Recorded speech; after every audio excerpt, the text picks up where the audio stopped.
Mactan, kulit sa Mactan, kulit sa Mactan, kulit sa Mactan, kulit sa Mactan. Ang mga katawhan nasa hayud ug dili gayud ikalimod. Kita usa kadakong garbo dinhi sa syudad sa Lapu-Lapu. Kabahin sa tong kasaysayan dinhi sa pinalanggang Mactan. Sulod sa mga katuigan, kulit nga panginabuhian. Karon og sa tanang panahon, ang pagkulit kay sa ulogon. Kulit sa Mactan, dakong garbo sa katawhan.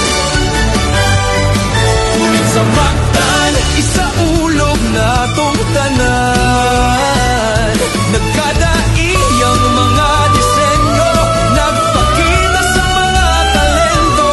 May kulit na sa atong dughan. Kini ang kulit sa Mactan.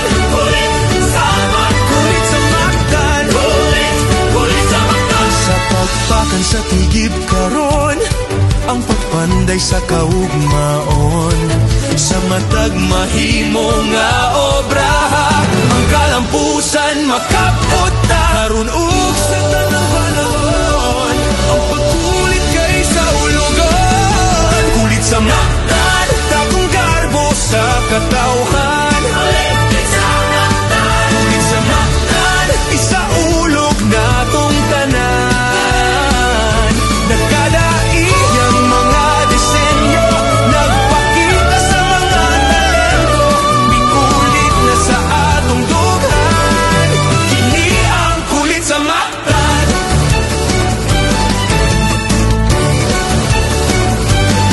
Magpasalamat sa Ginoo ug sa balaang Santo Niño. Mga gasa sa kahit nasaan, kibubo sa mga katawhan.